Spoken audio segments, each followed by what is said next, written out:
Let all creation praise God. Sun and moon and stars in the sky, dolphins and whales, fish in the sea, lightning and thunder, snow and rain, mountains, hills, desert, and prairie, praise God. Let all the world praise our Creator, for God's name stands alone above all others. God's glory shines over earth and heaven. Let us praise and worship the God of all creation together. Let us pray. Almighty and everlasting God, creator of all things and giver of all life, let your blessing be upon all creatures.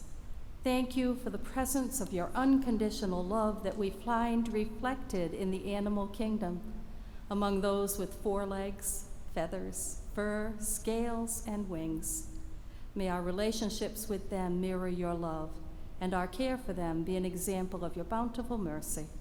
Bless our worship, O God, and strengthen us to care for them and one another as we strive to imitate the love of Christ, in whose name we pray. Amen.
Welcome to all, whether you are here with us on Angel Street or at home or somewhere else virtually. We're glad you're with us.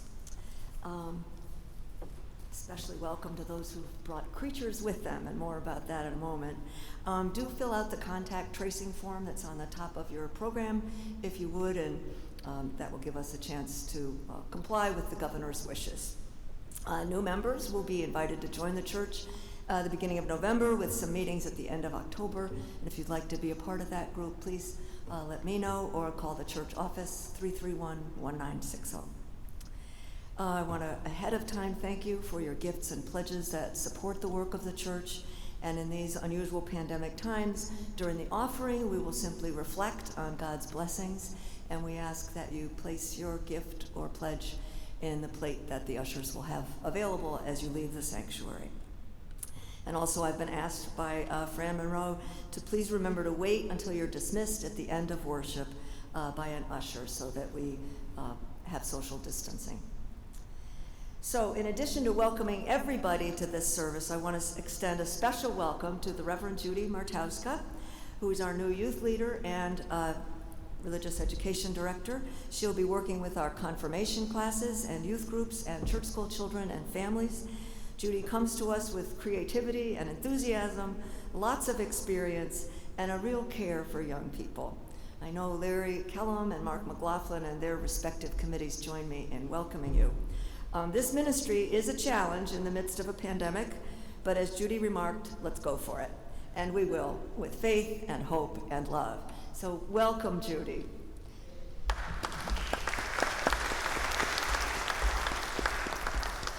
Do you want to... Thank you very much. I am so happy to be here. I'm so excited. I can't wait to begin working.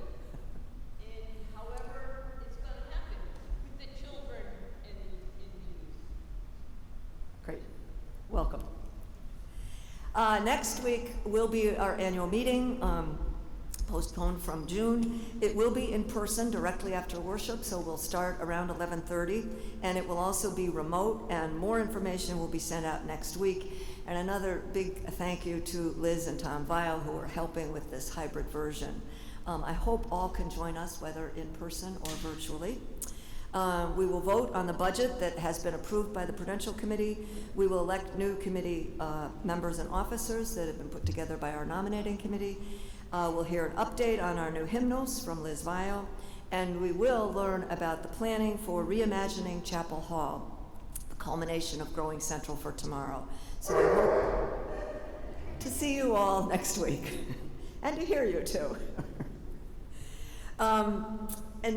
So that's next week, October 4th. Then October 11th is our usual Youth Mission Sunday, and we will celebrate this year the confirmation journeys of our youth, which have been many and varied.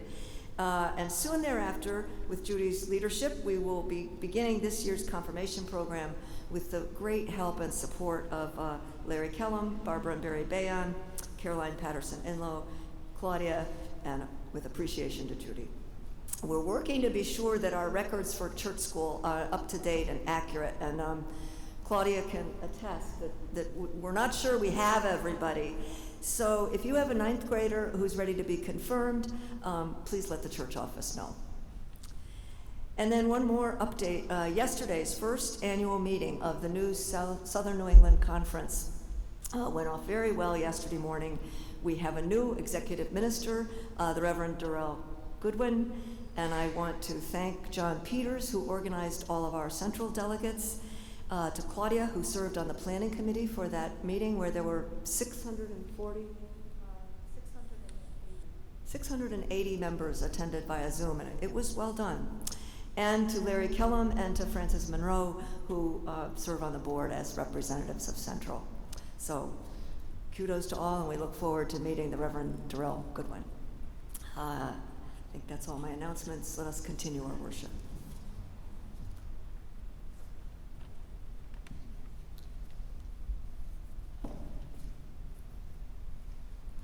We do not earn God's grace. Rather, it is given to each one of us, for all of us, freely and unconditionally. Let us open our lives to this mercy as we offer our prayer of confession this day. O God of goodness and light, brighten the path for us by which we may walk in faithfulness. Help us when we lose our way. Guide us when we forget to turn to you in our times of need. Forgive us when we take your creation for granted, and give us more perfect knowledge of your ways in this world. Gracious God, we pray with hope, because you are always ready to reconcile the whole of creation to yourself and to renew all things. We pray this by the grace of Christ and the presence of your Holy Spirit. Amen. Hear the glad news of deliverance. We are empowered by God's steadfast love and faithfulness to become all we are meant to be. We are indeed forgiven. Thanks be to God. Amen.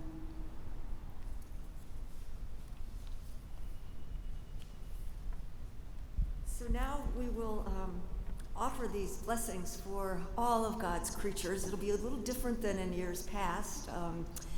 So what Claudia and I will do is offer the specific blessings for creatures of the land, of the sea and the water, and then of the air. And if you would stand, depending on which creature you have with you or which creature you wish to have blessed, stand for the blessing, and that way we will be able to really acknowledge you and your creature. So creatures of the land are first. Creator God, you have made us all these pets and all living things. You are even more wonderful than the things you have made. We thank you for giving us these pets who give us joy. As you take care of us, so also we ask that we might take care of our pets who trust us to care for them. By doing this, we share in your own love for all creation. We ask this in Jesus' name, that you bless them and us. Amen.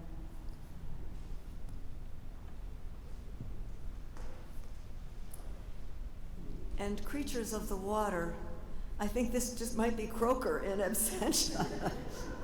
For the Croaker is the 27-year-old, 29-year-old.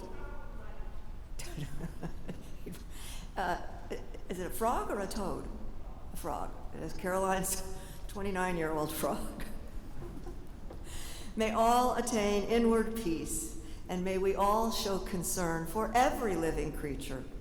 May every creature abound in well-being and peace, those born and those waiting to be born. May we display a heart of boundless love for the entire world, love as deep as the ocean and as wide as the sea. May we love all creation in the way of our Creator, and in doing so, may we bless God's holy name. Amen. And finally, we have the creatures of the air. Is there anyone here who brought a photo or a bird? No? Or has one at home? You could stand and receive the blessing for them. My little sisters, the birds, God has given you liberty to fly about everywhere. God has also given you double and triple beauty in your feathers. Still more are you bound to God for the element of the air which has been appointed for you. You do not sow, and neither do you reap. God feeds you and gives you the streams for your drink. The mountains and valleys are your refuge, and the high trees shelter your nests. God has bestowed on you so many benefits. Therefore, my little sisters, beware of the sin of ingratitude, and study always to give praises unto God. Amen.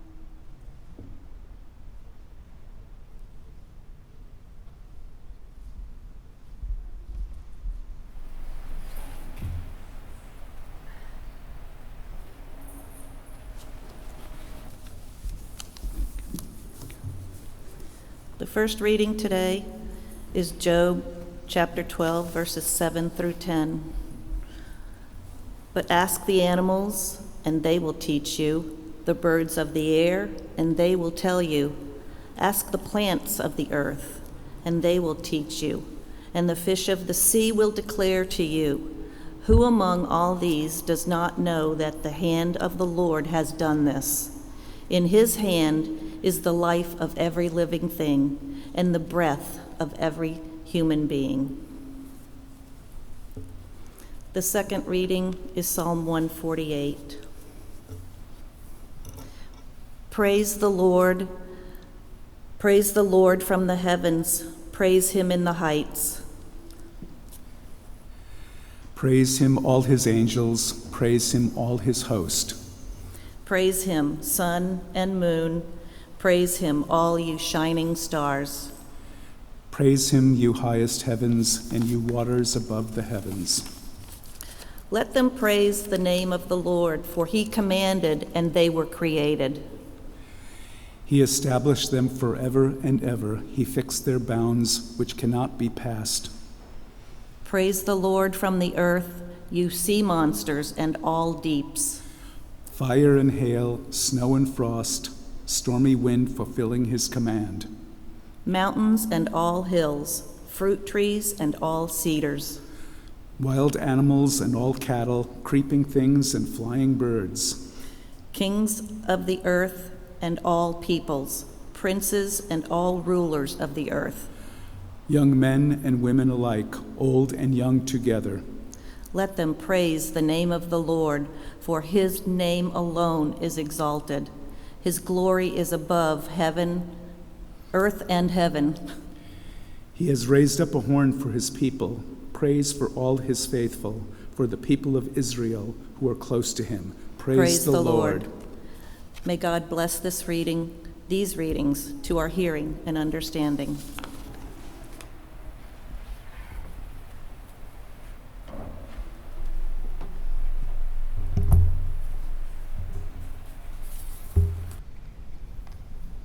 St. Francis of Assisi saw that all of creation, every creature, from the tallest to the smallest, from phytoplankton to giraffes to people to cats and sheep and dogs, everyone was a blessing from God. It's always hard to include mosquitoes on that list, but I think they're part of it. October 4th is the day on which the Church traditionally honors St. Francis, so it feels appropriate we should take this day to give thanks for the blessings of God's creatures in our lives, to take a moment to ponder and to appreciate this creation that we share. While we might pray a blessing over our pets, every pet owner knows that animals bring blessings beyond what we could ever imagine to ask for. And pastorally, I know many of your pets and how important they are. I think Claudia and Judy would join me in realizing what an important aspect our creatures have in our lives. There's also a certain humility, a very honest self-reckoning, when your dog or your cat especially gazes into your eyes and you realize they're looking at the real you, and they'll never tell anybody else.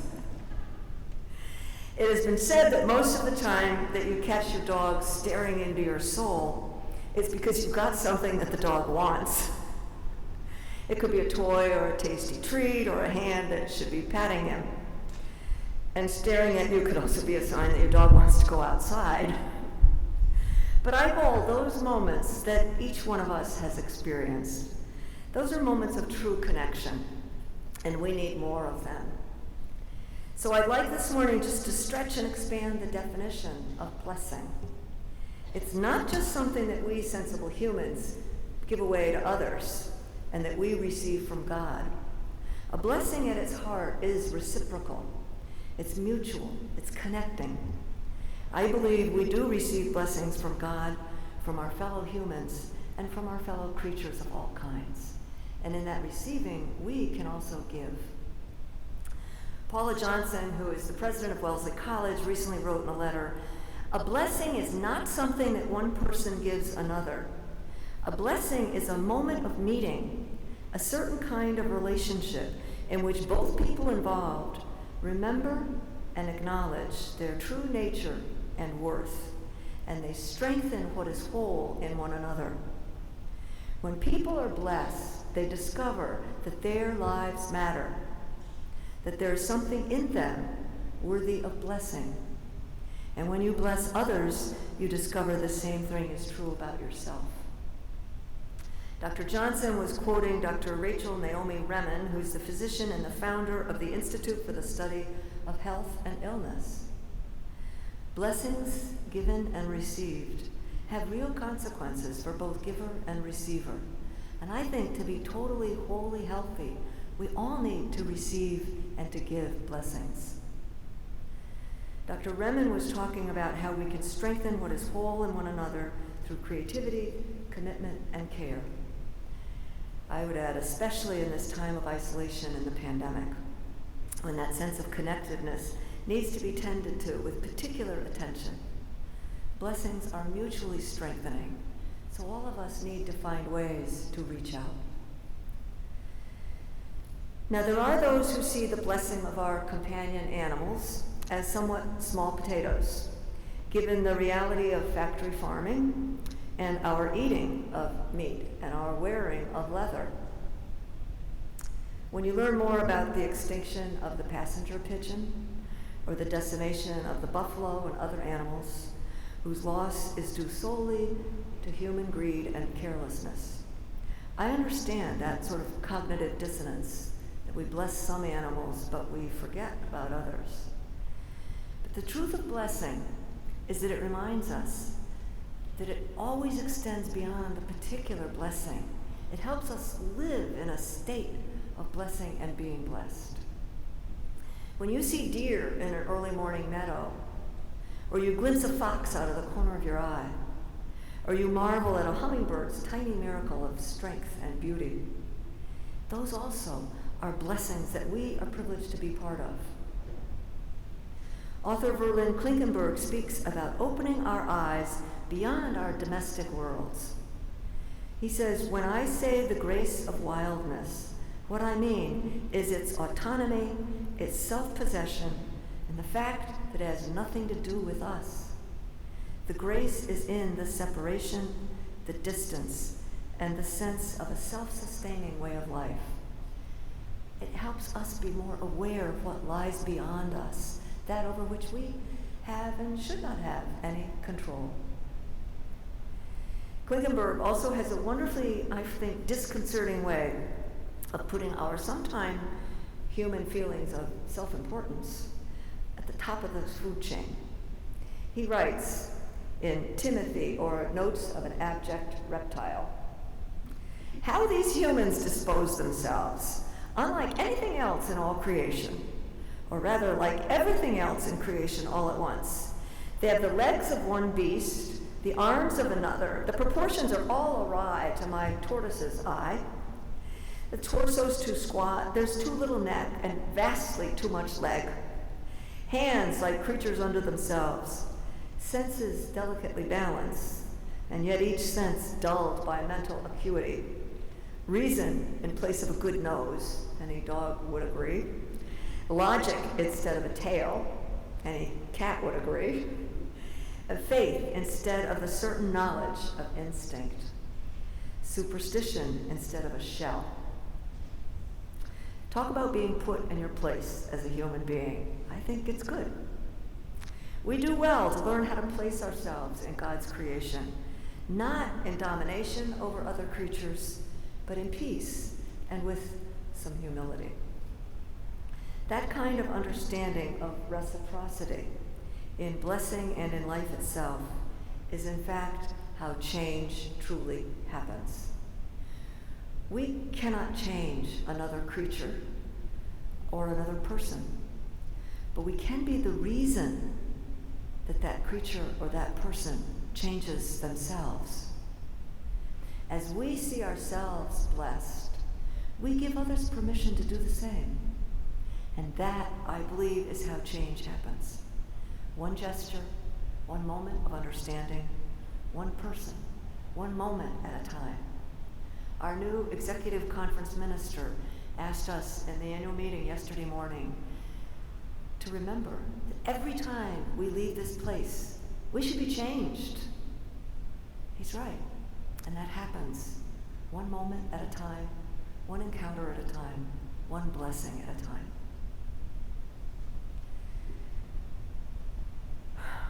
Tiger and pigeon, camel and chipmunk, God saved them places on the ark, just like all of us have our places today. And Jesus honored all creatures with parables, calling himself the Lamb of God. Thank you, John Chaney, for bringing in the little black sheep. You can ask him about it afterwards. Jesus rescued the lost lamb, reminding us that God cares about each and every one of us. He was born in a stable, remember? Not exactly the nicest place in the world, with the ox and the ass standing near, blessing him. This is the man who reminded us over and over again to love one another and to share our blessings. So I'm a little off topic this morning, but I think it's good. So here's another interesting perspective on God's created world.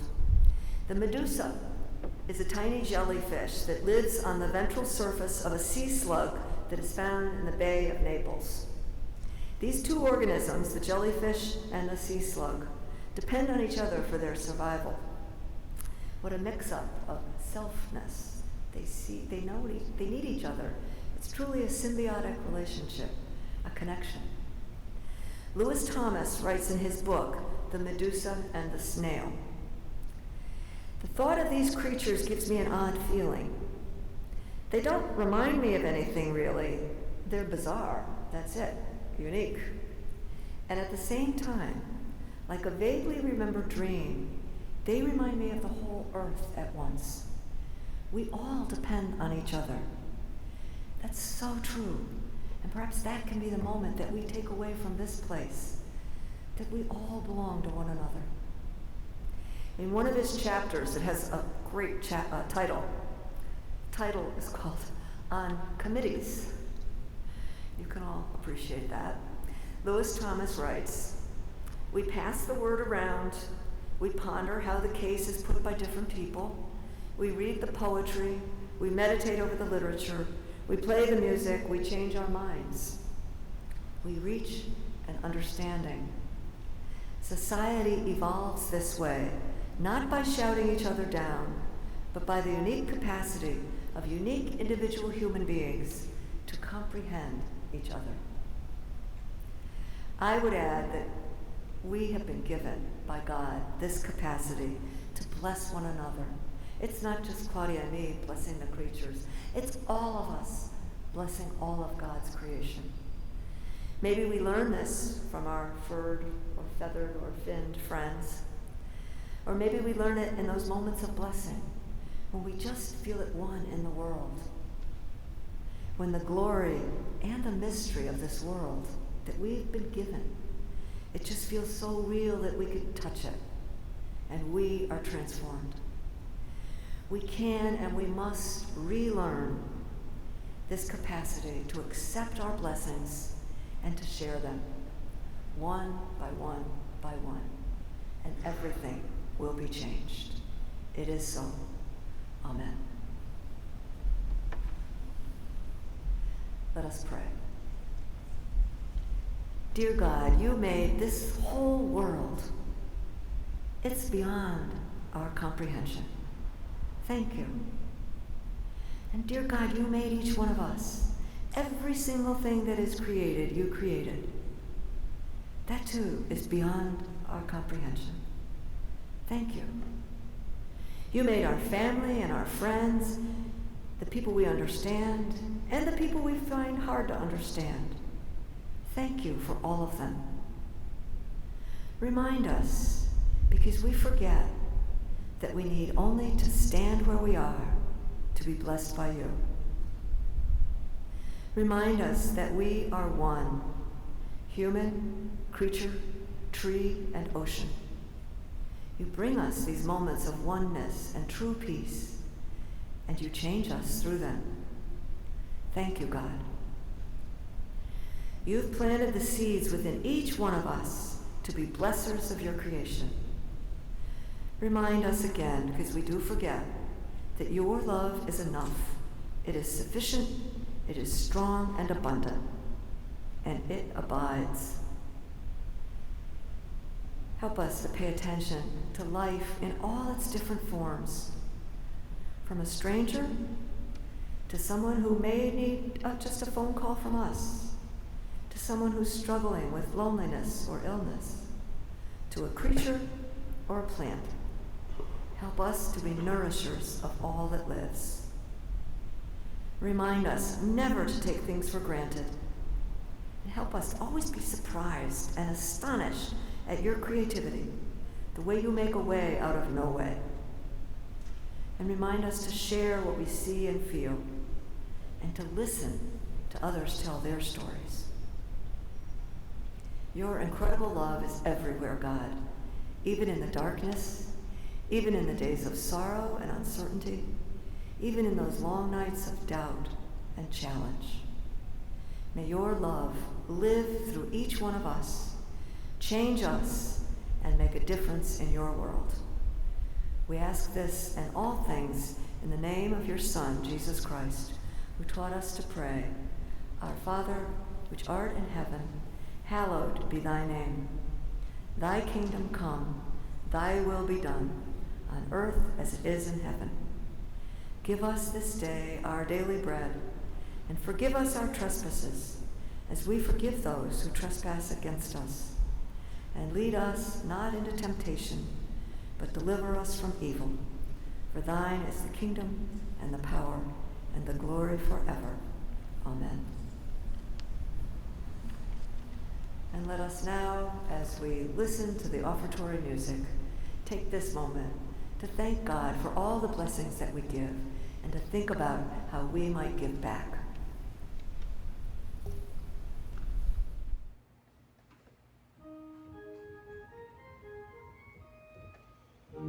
Tis the gift to be simple, tis the gift to be free, tis the gift to come down where you ought to be. And when we find ourselves in the place just right, 'twill be in the valley of love and delight.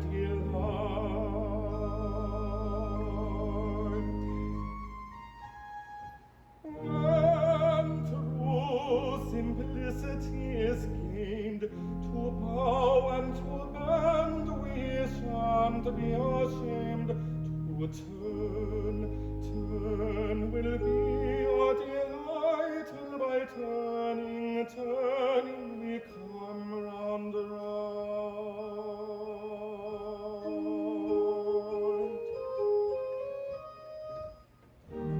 'Tis the gift to be simple, 'tis the gift to be free, 'tis the gift to come down where you ought to be. And when we find ourselves in the place just right, 'twill be in the valley of love and delight.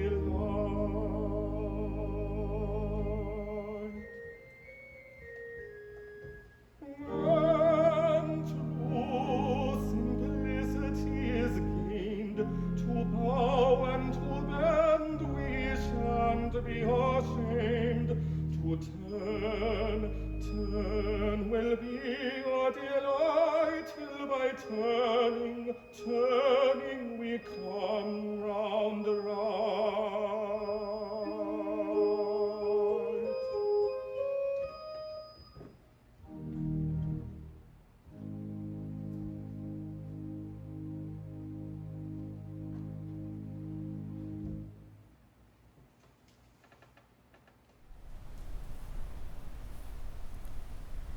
Holy God, we thank you that by you all things were created that are in earth and heaven, visible and invisible, known and unknown. Your heart abounds with gifts.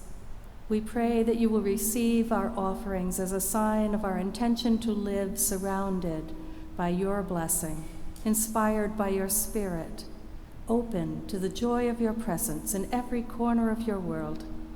Let us be hospitable to one another and generous toward your world. Bless these offerings, we pray, and all of our intentions. Amen.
thank you, Matthew Quinn, for the beautiful offertory, and also Patrick Aiken.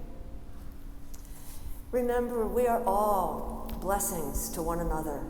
God has blessed us, and may we go forth from this place, blessing others. And now, may the Lord bless you and keep you. May the Lord's countenance be lifted upon you and give you peace this day and forevermore. Amen.